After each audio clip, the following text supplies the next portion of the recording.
It was a cold, windy evening when John Parker, a single dad of a 7-year-old girl, was driving home from his night shift at the diner.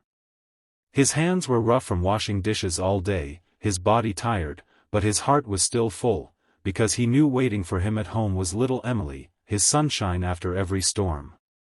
As he drove through the dark, empty road, his headlights caught something unusual. A car pulled over on the side, hazards blinking. A woman stood beside it, shivering in the chill, trying to make a call that didn't seem to connect. John slowed down, debating for a second. It was late, the road was lonely, and he was exhausted. But then he remembered what his late wife used to say, kindness always finds its way back. He sighed, pulled over, and stepped out. The woman looked surprised but relieved. "Thank goodness someone stopped," she said, rubbing her hands together. "My car just died, and my phone has no signal." John smiled gently. "You're lucky I came this way. Let me take a look." He popped the hood, using the flashlight on his old phone. Steam hissed from the engine. "Looks like your radiator's overheated." "You're not going anywhere tonight," he said. "There's a diner a few miles ahead.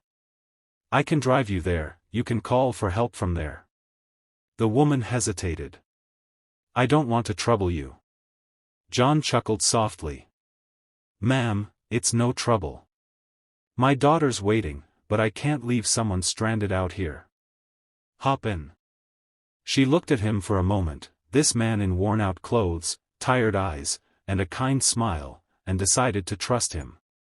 They drove in silence for a while, the only sound being the hum of the old truck.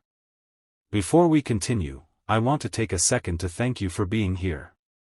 If stories of real kindness warm your heart, please don't forget to subscribe, like, and comment below. This is Kindness World, where we share true, powerful stories that remind us goodness still exists." Now, let's get back to John's story. Inside the diner, the woman finally got signal and called a tow truck. John ordered her a cup of coffee and said, "It's on me." "You don't have to do that," she said, surprised. He smiled. "Trust me, I've been in worse spots. Sometimes, all you need is a hot drink and a little kindness."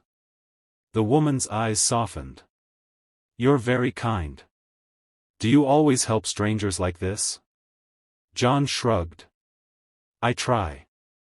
Life's been rough, but I don't want my little girl to grow up thinking the world's cold. She's the reason I keep going." They talked for a while. John told her about Emily, how she loved painting, how she missed her mom, how John was trying his best to give her a good life despite the odds. The woman listened quietly, touched by his honesty. After an hour, her car was towed. She offered John some money for his trouble, but he shook his head. "Keep it," he said. "Just promise me you'll help someone else when they need it." The woman smiled gratefully. "You have no idea how much this means." "Thank you." John nodded, gave her a wave, and drove home. He didn't think much of it after that. Just another small act of kindness. A few weeks later, life took a hard turn. John had fallen behind on rent. The restaurant where he worked was struggling, and his landlord filed for eviction. When the court notice came, John felt his heart sink. He tried everything, extra shifts, odd jobs, but it wasn't enough. On the day of his court hearing, he held Emily's hand tightly as they walked into the courthouse. She looked up at him, whispering, "Daddy, are we going to be okay?" He smiled weakly. "We always are, sweetheart. No matter what." When they entered the courtroom, John froze. Sitting at the judge's bench was the same woman he had helped that night on the roadside. Her eyes widened in recognition. She blinked twice, as if making sure it was really him. John looked embarrassed, his clothes were the same old ones, his shoes worn. He tried to avoid eye contact, not wanting her to think he was expecting anything. The judge took a slow breath, then looked at the papers before her. "Mr. Parker," she began, "I see you're being evicted due to unpaid rent." You owe 3 months' balance, correct? Yes, Your Honor, John said quietly. I'm trying to catch up. I just need a little more time. She nodded thoughtfully. I remember you, she said softly, her tone changing. The courtroom fell silent. You helped me one night when my car broke down. You didn't know who I was, yet you gave your time, your warmth, and your kindness. John's eyes widened. He didn't know what to say. The judge continued, that night, you said you wanted your daughter to grow up believing the world isn't cold. Well, Mr. Parker, today I want her to know you were right. She turned to the clerk. I'm granting Mr. Parker a 60-day extension to settle his balance. And I'll personally contact a community assistance program to help with his rent. John's mouth fell open. Your Honor. Thank you. I don't know what to say. The judge smiled warmly. Just keep teaching your daughter what kindness looks like. The world needs more people like you. Tears welled up in John's eyes. Emily squeezed his hand and whispered, Daddy, she's your angel. John laughed softly through the tears. Maybe she is, honey. Maybe she is. As they left the courthouse, the judge stepped down and quietly handed John an envelope.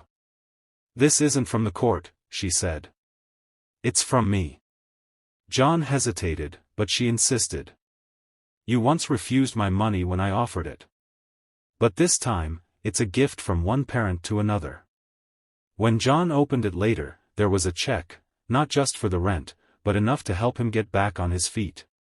He sat in his old truck, holding the check, crying silently. Emily hugged him tight. See, Daddy? You helped her first. Now she helped you. He smiled, brushing away the tears. That's how kindness works, sweetheart. It always comes back. Weeks later, John found a better job through a local connection the judge arranged. He moved into a small but cozy apartment with Emily. On the wall, he pinned a small note that said, Be kind, even when no one's watching. Months passed, but John never forgot that night, or the judge who reminded him that good hearts recognize each other. And the judge? She often told that story in her speeches, about the man who helped her on a lonely road, not knowing he'd one day stand before her in court. It became her favorite reminder that behind every face in her courtroom, there's a story, a struggle, and a spark of goodness waiting to be seen. So if you ever find yourself tired, unsure, or wondering if your kindness matters, remember John and the judge. Because sometimes, the smallest act of kindness changes a person's fate, even your own. And that's the heart of kindness world. Be kind, not for reward, but because kindness is what keeps the world gentle.